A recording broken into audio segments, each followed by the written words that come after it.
Well, Emad Kiyaei is Executive Director of the American-Iranian Council, and he's with us now. Hello, Mr. Kiyaei. Greetings. Thank you so much for having me on your show. Thank you very much. Well, let's just take that point that correspondent was raising there about the $120 billion in Iranian assets. That could be unfrozen within half a year or so if other conditions are met in regard to giving inspectors access and all the various points of the deal. What kind of a difference is that likely to make?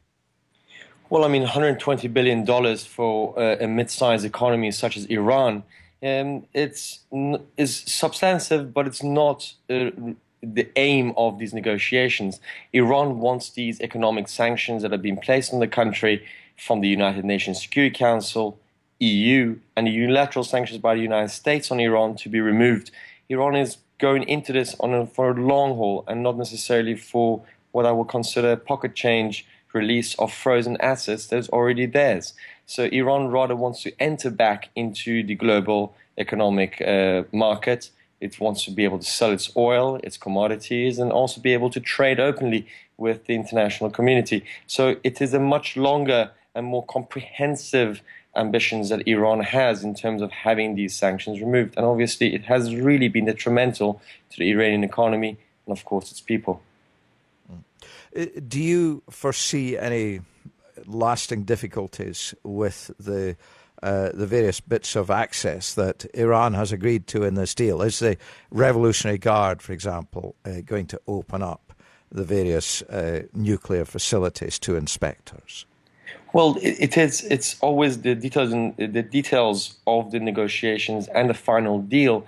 We have to understand that it comes within a framework of what is legally binding. In terms of the inspections, obviously there's nuclear facilities which are already under the UN watchdog IAEA, and of course Iran in these negotiations and in this deal will open up to more intrusive inspections and verification and monitoring.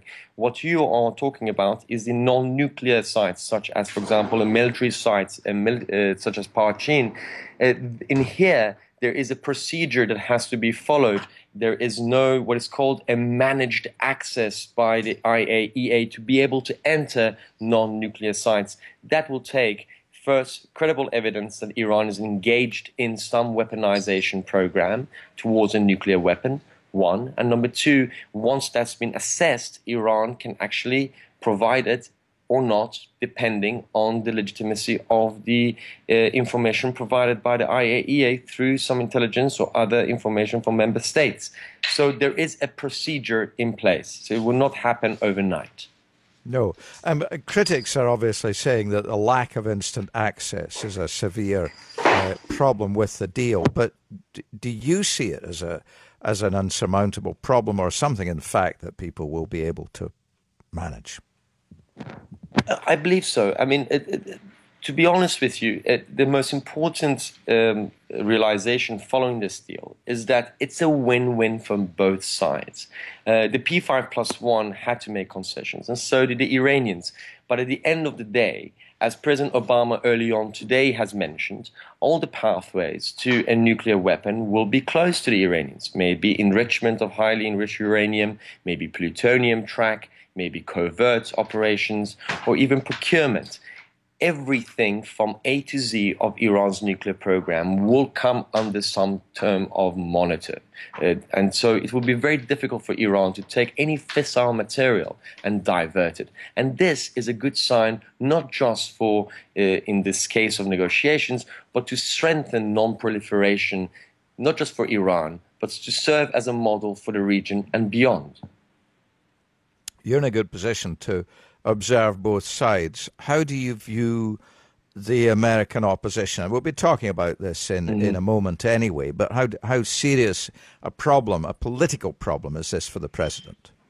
It's not easy, to be honest with you, but as you've mentioned, Obama is looking for a legacy. It is in his final sort of mile of being the president, he's really going for his legacy. And I believe that the Iranian file is an important one for the US president. And while there is conservative and opposition on the US side in the regions, such as our usual suspects, such as the Israelis and the Saudis, and even within Iran, I think the train has left the station on this, and I believe there is going to be progress, and the deal will be, followed through. Iran has a lot to lose. The world has a lot to lose, and I believe that the US does not want to end up being the one amongst the world powers to basically dismantle this deal that they have worked so hard on and invested so much political capital on. So even with Congress, a vote of up or down, President Obama has already indicated that he will veto if the Congress comes in its way to make this deal happen. And everybody seems to be able to see a different future. You've got Prime Minister Netanyahu, who says it's a historic failure, and you've got the Saudis who appear to be very unhappy about it. And you've got people saying that this is going to promote an arms race in the Middle East. Can you see that? Can you see how this deal might actually lead to a worsening security situation? To be really frank, I've read through this text of these negotiations from the beginning to now and this final deal. And I can assure you there is no better arms control treaty and a non-proliferation boost that we've ever had as sovereign states agree upon on these measures. These go way beyond the Nuclear Non-Proliferation Treaty, the additional protocol, or any other instrument allowed under international treaties. So Iranian nuclear file, in my opinion, is actually a model not just for boosting non-proliferation, but also for a region which is marred in so much conflict to serve as a basis to basically extend this type of measures on non-proliferation to other member states of the region. And I would like to go back to the Israeli point of view and Prime Minister Netanyahu. It's very hypocritical because Israel is the only nuclear weapon state in the Middle East. It is the only one who's not a signatory to the Nuclear Non-Proliferation Treaty. It's got hundreds of warheads. And to come to basically say that this deal will basically ensure a doomsday scenario in the future, it's really unlikely. But I do hope that this could be an opening. Iran could actually show maturity in its implementation and serve not as what some critics call as a destructive force in the Middle East, but one that is constructive. And here is very important. The dialogue that has been happening for the past 22 months between the US and Iran for the first time after 35 years has shown how we can actually make progress on such a difficult topic. And I believe that if moving forward, there's better interaction, dialogue, and engagement with the Iranians as a regional power in the Middle East, we can really tackle much more pressing issues such as the fight against extremism and terrorism, such as Daesh, stability in Iraq, in Syria, in Yemen, and throughout the region. Mr. Kiyaei, thank you very much. It's been a pleasure. Thank you.